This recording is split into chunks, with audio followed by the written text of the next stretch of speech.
Breaking news చూస్తున్నాం.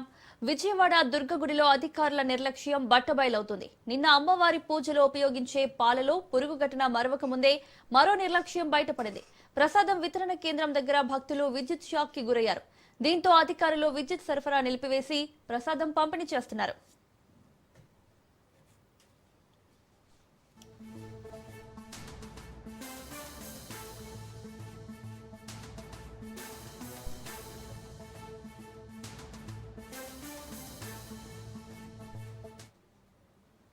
విజయవాడ దుర్గగుడిలో అధికారుల నిర్లక్ష్యం బట్టబయలవుతోంది.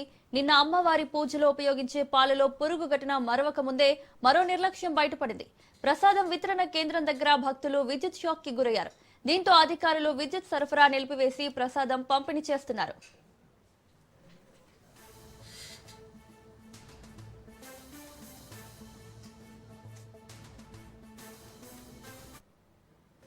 ఇదే అంశానికి సంబంధించి మరిన్ని అప్డేట్స్ మా ప్రతినిధి సాయిబాబు అందిస్తారు.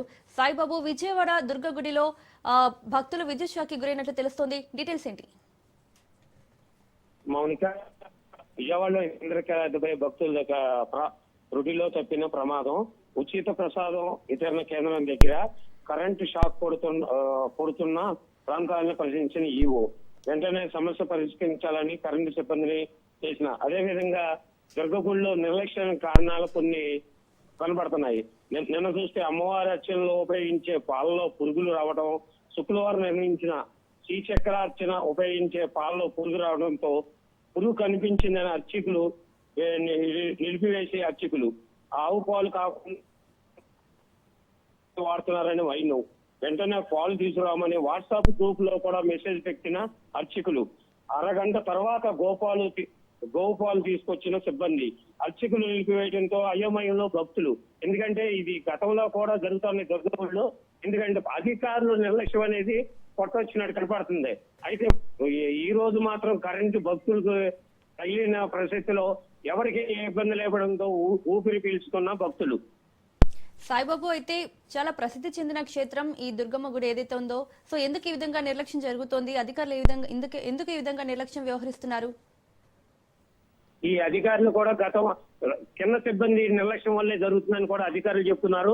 గతంలో ఈవో నాయక్ గారు కూడా 3 రోజుల క్రితం మీటింగ్ పెట్టి వాళ్ళకు వార్నింగ్ ఇచ్చి మీరు కానీ కరెక్ట్ గా చేయకపోతే ఇబ్బంది పరిస్థితులు ఏర్పడుతున్నాయి కాబట్టి ఇట్లాంటి జాగ్రత్తగా ఉండాలని సూచించడం కూడా జరిగింది. Right Saibabu, thank you.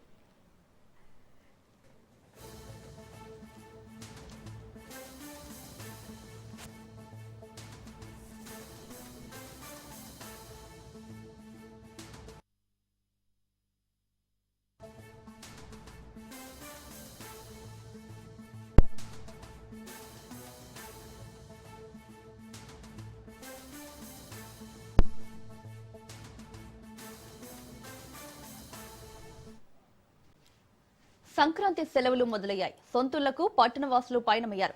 Sankranti సెలవులు ప్రకటించడంతో బస్సులు, రైళ్లలో రద్దీ విపరీతంగా పెరిగింది. విద్యార్థులు సొంతూళ్లకు పయనమయ్యారు. ముఖ్యంగా హైదరాబాద్ నుంచి విజయవాడ వైపు భారీ సంఖ్యలో వాహనాలు వెళ్తున్నాయి. ఈ క్రమంలోనే యాదాద్రి భువనగిరి జిల్లా చౌటుప్పల్ మండలంలోని పంతంగి టోల్ ప్లాజా వద్ద భారీగా వాహనాల రద్దీ నెలకొంది. పండగ సెలవులు రావడంతో పట్నం వదిలి పల్లెలకు నగరవాసులు వెళ్తుండడం వల్ల టోల్ ప్లాజా వద్ద ట్రాఫిక్ జామ్ ఏర్పడింది. కిలోమీటర్ల మేర వాహనాలు నిలిచిపోవడంతో ప్రయాణికులు తీవ్ర ఇబ్బందులు పడుతున్నారు. టోల్ చెల్లింపుల నేపథ్యంలో వాహనాలు నిదానంగా కదులుతున్నాయి.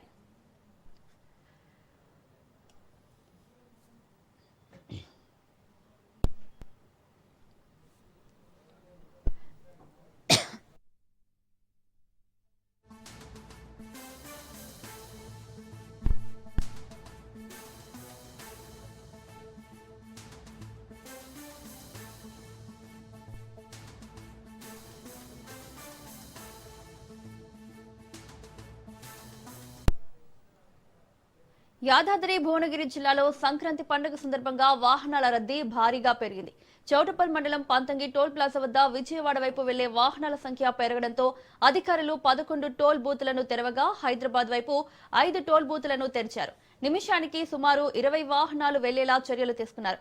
రాబోయే రోజుల్లో రద్దీ మరింత పెరిగే అవకాశం ఉందని, ట్రాఫిక్ కు ఇబ్బందులు కలగకుండా ప్రత్యేక ఏర్పాట్లు చేస్తున్నట్లు అధికారులు తెలిపారు.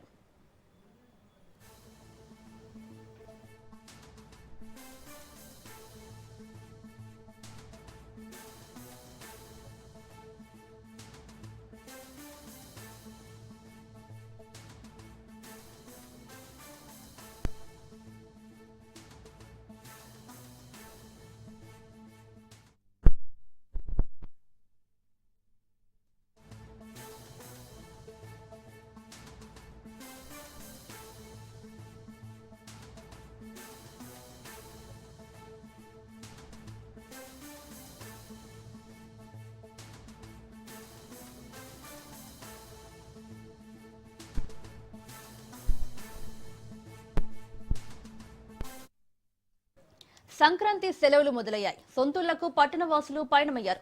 సంక్రాంతి సెలవులు ప్రకటించడంతో బస్సులు, రైళ్లలో రద్దీ విపరీతంగా పెరిగింది. విద్యార్థులు సొంతూళ్లకు పయనమయ్యారు. ముఖ్యంగా హైదరాబాద్ నుంచి విజయవాడ వైపు భారీ సంఖ్యలో వాహనాలు వెళ్తున్నాయి. ఈ క్రమంలోనే యాదాద్రి భువనగిరి జిల్లా చౌటుప్పల్ మండలంలోని పంతంగి టోల్ ప్లాజా వద్ద భారీగా వాహనాల రద్దీ నెలకొంది.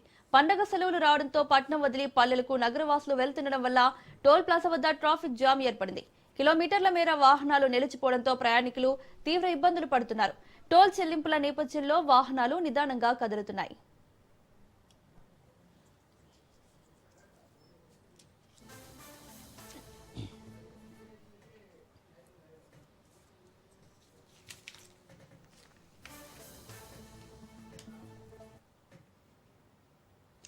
ఇదే అంశానికి సంబంధించి మరిన్ని అప్డేట్స్ మా ప్రతినిధి సైదులు ఎంజీబీఎస్ నుంచి లైవ్ లో అందిస్తారు.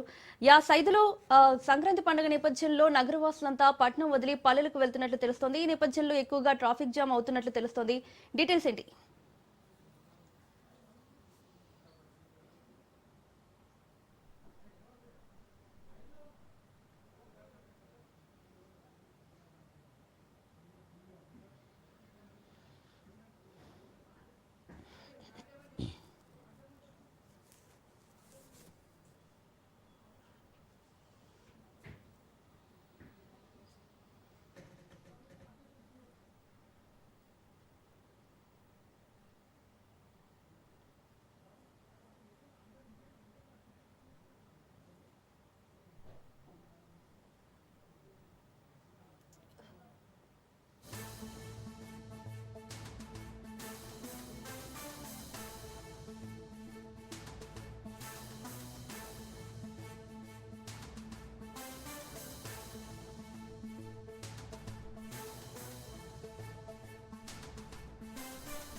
సైదులు, సంక్రాంతి పండుగ నేపథ్యంలో నగరవాసులంతా పల్లెలకు వెళ్తున్నట్లు తెలుస్తోంది. దానివల్ల ట్రాఫిక్ జామ్ ఏర్పడుతున్నట్లు తెలుస్తోంది. డీటెయిల్స్ ఏంటి?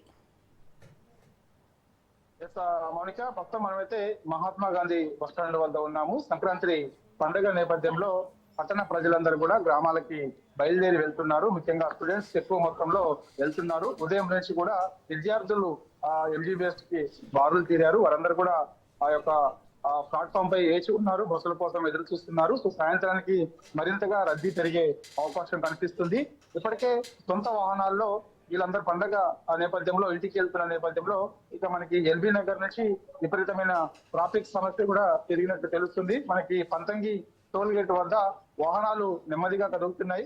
3 సెకండ్లకి ఒక వాహనం వెళ్లేలా టోల్ ప్లాజా సిబ్బంది ఏర్పాట్లు చేసినప్పటికీ కూడా టెక్నికల్ కారణాలతోటి కొంత అక్కడ లేట్ అవుతుందని కూడా మనకైతే సమాచారం అందుతుంది. పంతంగి టోల్ గేట్ వద్ద దాదాపుగా 2 కిలోమీటర్ల మేర వాహనాలు బారులు తీరాయి. సో మనకి ఎల్బీ నగర్ నుంచి పంతంగి టోల్ గేట్ వెళ్ళాలంటే మనకి 50 నిమిషాల సమయం పట్టే అవకాశం ఉంది. అంటే అలాంటిది ఇవాళ మనకి 2 గంటల సమయం ఈజీగా పడుతున్నట్టు తెలుస్తుంది. అది మరింత రేపు పెరిగే అవకాశం అయితే కనిపిస్తుంది. సాయంత్రానికి ఎక్కువగా రద్దీ కూడా ఉండే అవకాశం కనిపిస్తుంది. కాబట్టి మనం ప్రస్తుతం అయితే మహాత్మా గాంధీ బస్టాండ్ వద్ద ఉన్నాం కాబట్టి సో ఇక్కడ ఎక్కువ మొత్తంలో స్టూడెంట్స్ తమ ఇళ్లకి వెళ్లేందుకు పండుగ నేపథ్యంలో, సంక్రాంతి పండుగ నేపథ్యంలో ఇళ్లకి వెళ్లేందుకు స్టూడెంట్స్ అందరూ కూడా ఈ యొక్క ప్లాట్ఫామ్ పై అందరూ ఏడ్చి చూస్తున్నారు. మనం ప్లాట్ఫామ్ నెంబర్ 6 వద్ద ఉన్నాము. సో 6 నుంచి మనకు చూస్తే 12, 13 వరకు కూడా ఎక్కువ సంఖ్యలో మనకి విజయవాడ, అదేవిధంగా హుజూర్ నగర్, కోదాడ, సూర్యాపేట,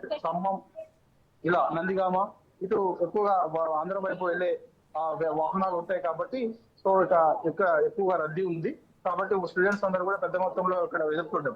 అయితే స్పెషల్ బస్సులు ఏర్పాటు చేశామని చెప్పినప్పుడు కూడా స్పెషల్ బస్సుల్లో టికెట్ రేట్స్ పెంచారని చెప్తున్నారు.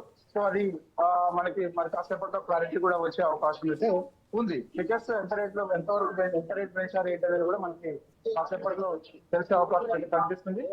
ఏమైనా సరే స్పెషల్ బస్సులు ఏర్పాటు చేయడం, దాని తర్వాత కొందరు బుక్ చేసుకోవటము, సో వీళ్ళందరూ ఉన్నారు. వీళ్ళ వాళ్ళు మాత్రం కొన్ని ఇబ్బందులు పడుతున్నటువంటి పరిస్థితి ఇక్కడ ఉంది.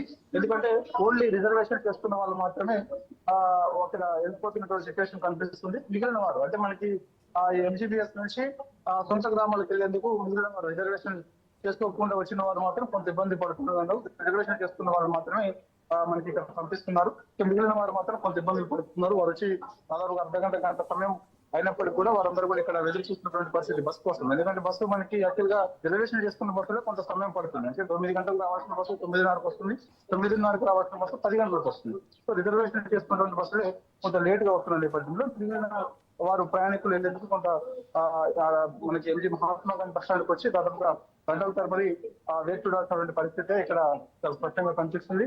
సో ఏదేమైనా సరే రద్దీ మాత్రం అయితే already Mahatma Gandhi bus stand లో ప్రారంభమైందని కూడా చెప్పుకోవచ్చు. ఇది మరింత సాయంత్రానికి పెరిగే అవకాశం కూడా ఉంది. సాయంత్రానికి మరింత పెరిగే అవకాశం ఉన్న నేపథ్యంలో ఆర్టీసీ కూడా అప్రమత్తంగా ఉన్నామని చెప్తున్నారు. దాని తర్వాత పోలీసులు కూడా ఎప్పటికప్పుడు ప్రయాణికులకు సలహాలు సూచనలు చేస్తున్నారు. సో అప్రమత్తంగా ఉండాలని కూడా చెప్తున్నారు. బస్సు వచ్చిన తర్వాత చాలా నెమ్మదిగా వెళ్ళాలని చెప్తున్నప్పటికీ కూడా మనకి ఇక్కడ మాత్రం బస్సుల కోసం మాత్రం ప్రయాణికులు అయితే గంటల తరబడి వేచి చూస్తున్నటువంటి పరిస్థితి అయితే ఉంది. ఒక ప్రయాణికుడు ఉన్నాడు, మాట్లాడదాం మనం. ఎంతసేపు అయింది అసలు ఇక్కడికి వచ్చి, మరి ఎవరు వెళ్ళాలి ఏంటి అనేది? ఎంతసేపు అయిందండి? ఎవరు వెళ్ళాలండి మీరు? భద్రాద్రి కొత్తగూడెం దాదాపు ఇక్కడికి వచ్చి 1 అవర్ అవుతుంది. మీరు రిజర్వేషన్ చేయించుకున్నారా లేకపోతే ఏదైనా బస్సు ఇక్కడ అవకాశం ఉంటుంది సౌకర్యం ఉంటుందని వచ్చారు కానీ రావట్లేదు? చూస్తున్నాం కదా, దాదాపుగా గంట అయింది. మేము భద్రాద్రి కొత్తగూడెం వెళ్ళాలంటున్నారు, రిజర్వేషన్ చేయించుకోలేదు. కాకపోతే బస్సు సౌకర్యం ఇక్కడ ఉంటుందని వచ్చామంటున్నారు. కానీ బస్సులు మాత్రం సకాలంలో రాకపోవడం వల్ల ప్రయాణికులందరూ కూడా ఇబ్బందులు పడుతున్నటువంటి పరిస్థితి కనిపిస్తుంది. కొంతమంది ప్రయాణికులు ఉన్నారు, మాట్లాడడం మనం. మీరు ఎక్కడికి వెళ్ళాలమ్మా? ఎంతసేపు అయింది వచ్చి? మీరు భద్రాచలం వెళ్ళాలి అంటే రిజర్వేషన్ చేయించుకున్నారా లేకపోతే మీరు ఇక్కడ బస్సు సౌకర్యం ఉంటుందని చెప్పేసి ఇక్కడ మా బస్ స్టాండ్కి వచ్చారా? సౌకర్యం ఇక్కడ ఉంటుందని ఎంతసేపు అయింది వచ్చి? 1 అవర్ అయిందా? 1 అవర్ నుంచి ఒక్క బస్సు కూడా రావడం లేదు. మీరు ఎక్కడికి వెళ్ళాలమ్మా? సేమ్ మీ అంతా ఒక దగ్గరికి వెళ్ళాలి. 1 అవర్ అవుతుంది, ఒక్క బస్సు కూడా రావట్లేదు. ఓకే, ఇక్కడ రిజర్వేషన్ కాకుండా మిగిలిన వారు బస్ సౌకర్యం ఉంటుందని మహాత్మా గాంధీ బస్ స్టాండ్కి వచ్చినప్పటికి కూడా వారందరూ కూడా అవుతుంది, మేము ఇక్కడ ఒక బస్సు కూడా లేదంటున్నారు. మరోవైపు ఆర్టీసీ మాత్రం స్పెషల్ బస్సులు మేము ఏర్పాటు చేశాము ప్రయాణికుల సౌకర్యార్థం, మరి వారికి ఎవరికి కూడా ఇబ్బందులు తలెత్తావు, సో ఎక్కువ మొత్తంలో బస్సులు ఏర్పాటు చేశాము అని చెప్పి చెప్తున్నప్పటికీ కూడా ఒకవైపు స్పెషల్ బస్సుల పేరుతోటి ఎక్కువ ఛార్జీలు వసూలు చేస్తున్నారు. మరోవైపు రిజర్వేషన్ చేస్తున్నటువంటి వారికి మాత్రమే ఇక్కడ బస్సులు వస్తున్నాయి, వారు మాత్రమే వెళ్తున్నారు. మిగిలిన వారు మాత్రం బస్సు సౌకర్యం ఇక్కడ ఉంటుంది కాబట్టి సో మహాత్మా గాంధీ బస్ స్టాండ్కి వచ్చి ఇక్కడ నుంచి విజయవాడ వెళ్ళాలన్నా, ఖమ్మం వెళ్ళాలన్నా, సూర్యాపేట వెళ్ళాలన్నా, అదేవిధంగా కోదాడ, హుజూర్నగర్ వెళ్ళాలన్నా వాళ్ళందరూ కూడా ఇబ్బందులు మాత్రం ఖచ్చితంగా తలెత్తుతున్నాయి. అంటే గంట అవుతుంది, గంట నుంచి కూడా ఒక బస్సు రావట్లేదు అంటున్నారు. వాస్తవం చెప్పాలంటే ఆర్టీసీ బస్సు ఒక రోజు ముందు నుంచి మేము ప్రయాణికుల సౌకర్యార్థం పండుగ రద్దీ దృష్ట్యా మేము స్పెషల్ బస్సులు ఏర్పాటు చేశాము అని చెప్పేసి చెప్తున్నప్పటికీ కూడా ఇక్కడ మాత్రం బస్సులు మాత్రం కొంత లేట్ అవుతుంది, రావడం లేదంటున్నారు. అంటే ఇంకోవైపు మహాత్మా గాంధీ బస్ స్టాండ్ నుంచి కాకుండా మనకి నగరం నలుమూలల నుంచి కూడా ఏర్పాటు చేస్తామని చెప్తున్నారు. అంటే మనకి కూకట్పల్లి నుంచి వెళ్లాల్సినటువంటి వారు ఎవరైతున్నారో వారికి కూకట్పల్లి నుంచి స్పెషల్ బస్సులు ఏర్పాటు చేస్తామని చెప్పారు. అదేవిధంగా ఇటు ఓల్డ్ సిటీ నుంచి ఆరంగర్, గిరిపట్ నుంచి కూడా స్పెషల్ బస్సులు ఏర్పాటు చేస్తామని చెప్పారు. సో మిగిలిన చోట్ల కూడా ఏర్పాటు చేస్తామని చెప్పారు. ఒక కొంతమంది ఉన్నారు, ఒకసారి మాట్లాడదాము. ఇక్కడ ఆర్టీసీ సిబ్బంది కూడా ఉంది, ఆర్టీసీ సిబ్బందితో మనం మాట్లాడే ప్రయత్నం కూడా చేద్దాం. చాలా మంది ఎదురు చూస్తున్నారు కాబట్టి మరి బస్సులు ఎందుకు లేట్ గా వస్తున్నాయి, మరి దానికి గల కారణాలు ఏంటి కూడా అడిగి తెలుసుకున్నాం. ఏంటండి కొంతమంది చాలా మంది కొంతమంది రిజర్వేషన్ చేసుకున్న వాళ్ళు ఇక్కడికి వచ్చారు, రిజర్వేషన్ చేసుకున్న వాళ్ళు కూడా ఇక్కడికి వచ్చారు. రిజర్వేషన్ చేసుకున్న వాళ్ళు దాదాపుగా గంట అవుతుంది, బస్సు కోసం చూస్తున్నాము, బస్సులు రావట్లేదని చెప్తున్నారు. ఏంటి ప్రాబ్లం ఏంటి? మరి ఒకవైపు ఆర్టీసీ బస్సులు ప్రయాణికుల సౌకర్యార్థం ఎక్కువ పెంచాము అని చెప్పేసి కూడా అంటున్నారు, కొంత లేట్ అవుతుంది అంటారు. దీంట్లో గల కారణం ఏంటి? అంటారా సార్ మాకు ఎమ్మటే కన్ఫర్మ్ చేయాలి అంటే వాళ్ళకి ఎమ్మటే ఫోన్ ద్వారా మెసేజ్ ఇచ్చి వాళ్ళు ఎమ్మటే మాట్లాడితే ఒక 5 నిమిషాలు అరేంజ్ చేయగలుగుతున్నాం సార్. ఇక్కడ వచ్చే మాత్రం 5 నిమిషాలు ఎమ్మటే సూర్యాపేట కానీ అరేంజ్ చేస్తాం. ఓకే, ఇప్పుడు ఇక్కడికి వచ్చే బస్సులు రిజర్వేషన్ బస్సులా లేకపోతే రిజర్వేషన్ కాని బస్సులు కూడా ఇక్కడ వచ్చే రిజర్వేషన్ కానీ సార్, రిజర్వేషన్ కానీ 4 అయినా కూడా మాకు ఫోన్ ద్వారా ఎమ్మటే ఇస్తాను, వాళ్ళు చక్కగా వెళ్ళిపోతాం. అంటే మాకు కొంత మేము యాదాద్రి మన భద్రాచలం వెళ్ళాలి, కొంత లేట్ మాకు గంట అయితే బస్సులు రాలేదని కూడా కొంతమంది చెప్తున్నారు ఆ ప్లాట్ఫామ్ దగ్గర. అంటే ప్రాబ్లం ఏంటి? అదే మీది ఏ ప్లాట్ఫామ్ చూస్తున్నారు? మీ దగ్గర ఎలా ఉందండి? మీ ప్లాట్ఫామ్ నెంబర్ నుంచి ఏ బస్సులు ఊరు వెళ్తారు? ఇక్కడ నల్గొండ, మిర్యాలగూడెం, సూర్యాపేట, నకరకల్లు, హుజూర్నగర్ అయిపోతున్నారు. ఎలా ఉందండి ఇక్కడ? ఎలా ఉంది మీ దగ్గర? ప్రాబ్లం మంచిగా ఉంది, కాకపోతే ఎంత లేట్ అయినా వాళ్ళకి ఓకే. స్పెషల్ బస్సులకి ఏమైనా చార్జెస్ ఉన్నాయండి? ఎక్స్ట్రా ఇక్కడ మనం చూసాము, మనం ప్లాట్ఫామ్ నెంబర్ 14 దగ్గర చూస్తే మాత్రం ఇక్కడ మిర్యాలగూడ, కోదాడ, హుజూర్నగర్ వెళ్ళే బస్సులకు మాత్రం ఎటువంటి ఇబ్బంది లేదు. సో సకాలంలో వస్తున్నాయి, ప్రయాణికులు కూడా ఇబ్బంది లేకుండా పంపిస్తున్నాం అని చెప్పి కూడా ఆర్టీసీ ఇబ్బంది చెప్తున్నారు. కాబట్టి భద్రాద్రి వెళ్లే వాళ్ళు మాత్రం ఎవరైతే భద్రాచలం వెళ్ళాలనుకుంటున్నారో వారికి మాత్రం కొంత లేట్ అవుతుందని కూడా చెప్తున్నారు. కాబట్టి ఏదేమైనా సరే ఒకవైపు అప్రమత్తం చేస్తున్నారు, మరోవైపు వారికి సలహాలు సూచనలు చేస్తున్నప్పటికీ కూడా రిజర్వేషన్ చేసిన వాళ్ళకి మాత్రం ఇబ్బంది కలిగలేదు కానీ మిగిలిన వారికి మాత్రం సమస్య ఉంది. ఎందుకంటే సకాలంలో రాకపోవడం వల్ల వారు మాత్రం ఖచ్చితంగా గంట సేపు ఎదుర్కోవాల్సినటువంటి పరిస్థితి ఇక్కడ నెలకొందని చెప్పవచ్చు. సో రద్దీ మాత్రం ఆల్రెడీ ప్రారంభమైంది. సో మరింత సాయంత్రానికి మరింత పెరిగే అవకాశం కూడా ఉంది. Right side, thank you.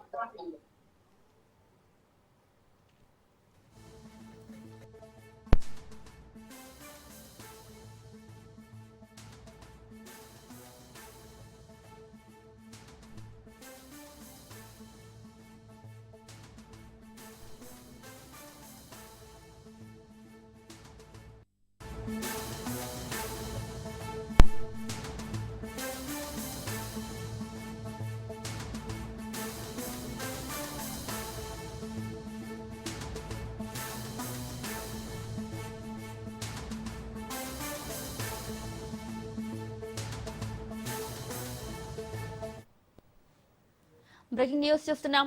CM చంద్రబాబుతో జంగా కృష్ణమూర్తి భేటీ వాయిదా పడింది. రేపు ఉదయం 10 గంటలకు రెవెన్యూ మంత్రి అనగాని సత్యప్రసాద్ తో కలిసి సీఎం చంద్రబాబును కలవనున్నారు.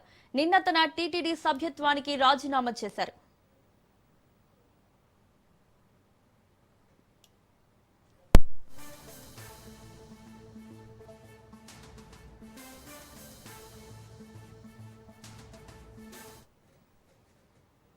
సీఎం చంద్రబాబుతో జంగా కృష్ణమూర్తి భేటీ వాయిదా పడింది. రేపు ఉదయం 10 గంటలకు రెవెన్యూ మంత్రి అనగాని సత్యప్రసాద్ తో కలిసి సీఎం చంద్రబాబును కలవనున్నారు. నిన్న తన టీటీడీ సభ్యత్వానికి రాజీనామా చేశారు.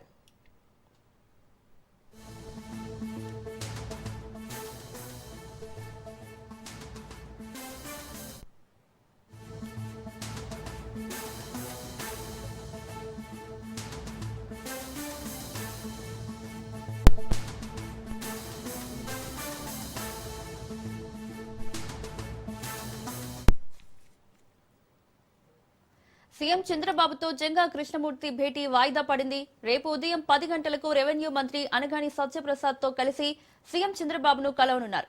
నిన్న తన టీటీడీ సభ్యత్వానికి రాజీనామా చేశారు.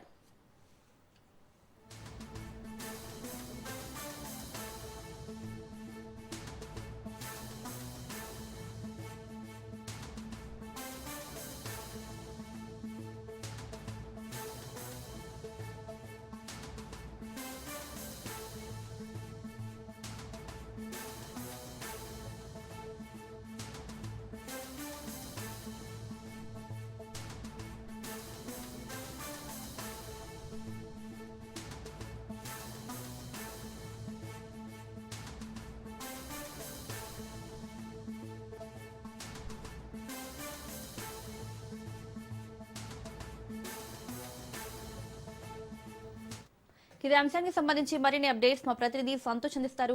సంతోష్, సీఎం చంద్రబాబుతో జంగా కృష్ణమూర్తి భేటీ వాయిదా పడినట్లు తెలుస్తోంది. డీటెయిల్స్ ఏంటి?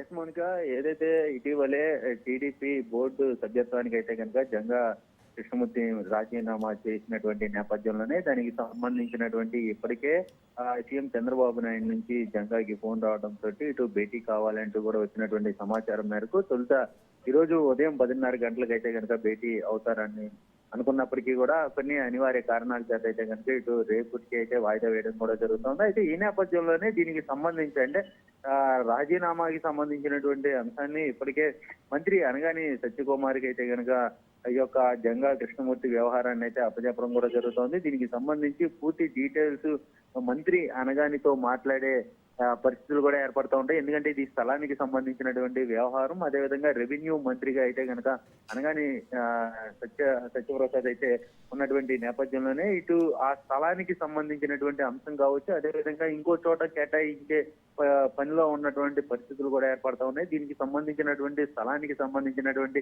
రెవెన్యూతో ముడిపడినటువంటి నేపథ్యం, అదేవిధంగా టీటీడీకి సంబంధించినటువంటి అంశం కాబట్టి ఇక రెవెన్యూలో ఎలాంటి సమస్యలు ఉన్నాయి ఏర్పడుతున్నాయి, దాని స్థలానికి సంబంధించినటువంటి అంశాలతోటి ఇటు మంత్రి అనగానితో చర్చించిన అనంతరం కూడా ఇటు సీఎం చంద్రబాబు నాయుడు తోటి అయితే కనుక భేటీ కానున్నట్టు కూడా తెలుస్తోంది. అందుకే ఈ రోజు అనగాని ఏదైతే పుట్టినరోజు వేడుకల సందర్భంగా అయితే కనుక నియోజకవర్గానికి వెళ్ళినటువంటి నేపథ్యంలోనే ఇటు అందుబాటులో లేని పరిస్థితుల్లో ఈ రోజు సాయంత్రం అయితే కనుక ఇటు అనగానితో భేటీ అయ్యే అవకాశాలు అయితే అనంతరం కూడా రేపు సీఎం చంద్రబాబు నాయుడు తోటి వీరు ఇరువురు కలిసి అయితే కనుక భేటీ కానున్నట్టు కూడా తెలుస్తా ఉంది. అయితే మొత్తంగా జంగా రాజీనామా అనేది కూడా రాష్ట్ర వ్యాప్తంగా చర్చనీయాంశంగా మారినటువంటి పరిస్థితుల్లో ఇటు జంగాని బుజ్జగించే పరిస్థితుల్లో అయితే కనుక ఇటు అధిష్టానం పడినటువంటి పరిస్థితులు కూడా కనబడతా ఉన్నాయి. ఇటు జంగా లాంటి వ్యక్తిని అయితే కనుక బయటికి వెళ్ళనివ్వకుండా అదేవిధంగా ప్రత్యామ్నాయం మార్గాలు ఆలోచించే పరిస్థితులు కూడా కనబడుతున్నాయని కూడా చర్చలం అవుతున్నటువంటి పరిస్థితులు. ఏదేమైనప్పటికీ ఇటు జంగా రాజీనామాతో అయితే కనుక ఇటు ఈ అధిష్టానం నుంచి ఫోన్ కాల్ రావడం, అదేవిధంగా ఈ వ్యవహారాన్ని సద్దుమణిగేలాగా ఇటు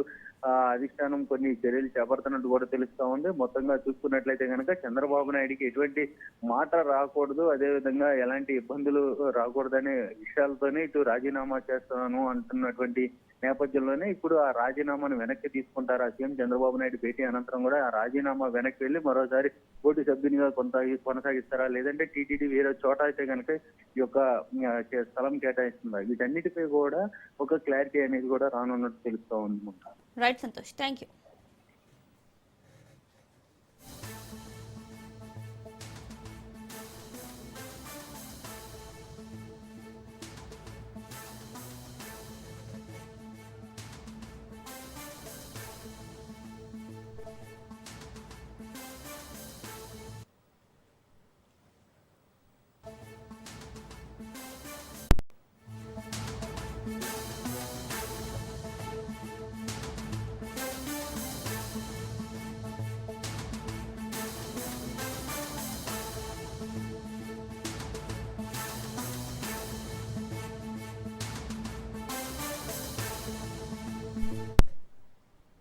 బ్రేకింగ్ న్యూస్ చూస్తున్నాం. రాజన్న సిరిసిల్ల జిల్లా వేములవాడ అటవీ ప్రాంతంలో చిరుతపులి సంచారం కలకలం రేపుతోంది. గత నెల రోజులుగా అటవీ ప్రాంతాల్లో చిరుతపులి సంచరిస్తుండటంతో రైతులకు, స్థానిక ప్రజలకు కంటి మీద కునుకు లేకుండా చేస్తోంది. చందుర్తి, కోనరావుపేట, రుద్రంగి మండలాల్లోని అటవీ ప్రాంతాల్లో చిరుత పాదముద్రలు గుర్తించిన అధికారులు చుట్టుపక్కల గ్రామాల ప్రజలు అప్రమత్తంగా ఉండాలని సూచించారు. చందుర్తి మండలంలో నెల రోజుల వ్యవధిలో దాదాపు 8 గొర్రెలను చంపినట్లు గ్రామస్తులు తెలిపారు. చిరుతపులి ఎప్పుడు ఎక్కడ దాడి చేస్తుందోనని రైతులు భయాందోళనకు గురవుతున్నారు.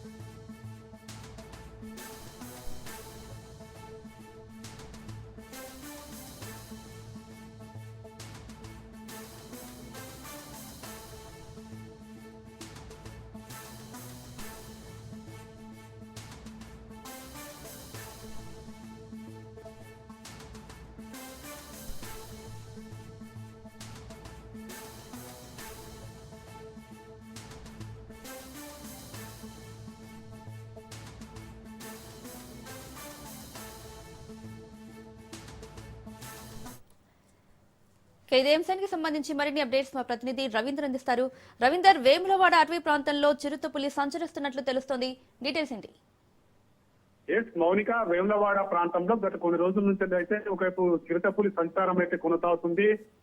కొన్ని రోజుల క్రితం మనం చూసుకున్నాం, ఒకవైపు అక్కడ తండాలలో కూడా ఒకవైపు తిరుగుతూ అదే విధంగా వాళ్ళకి సంబంధించిన లేగదూడలను కూడా తినడము, అక్కడ పడవేసి పోవడము, ఇటువంటి చాలా చోటు చేసుకోవడం జరిగింది. నిన్న రీసెంట్ గా చూసుకున్నట్టయితే ఆ జలపతి తాండాలో కూడా ఒకవైపు చిరుతపులి సంచారం జరిగింది. అదేవిధంగా వాళ్ళకి సంబంధించిన గొర్రె పిల్లలను కూడా ఒకవైపు దాడి చేసి తిని అక్కడ పడవేసిపోయిన పరిస్థితులు అయితే చెప్పవచ్చు. అయితే గత కొన్ని రోజుల నుంచి అంటే దాదాపు నెల రోజుల వ్యవధిలోనే దాదాపు 8 గొర్రెలను చంపి తిన్నట్లుగా ఒకవైపు అక్కడ గ్రామస్తులు అయితే చెప్తున్న పరిస్థితి కనబడుతుంది. ఎందుకంటే ఆ ప్రాంతం అంతా చిరుతపులి తిరుగుతుంది. ఆ కామారెడ్డి జిల్లా, అదేవిధంగా అటవీ ప్రాంతం ఉంది. అక్కడి నుంచి ఈ తండాలు, రాజన్న సిరిసిల్ల జిల్లా, వేములవాడ ప్రాంతము, ఈ ప్రాంతం అంతా తండాలు ఉన్నాయి కాబట్టి అక్కడ అంతా అటవీ ప్రాంతము, గుట్టలు, కొండలు ఉంటాయి.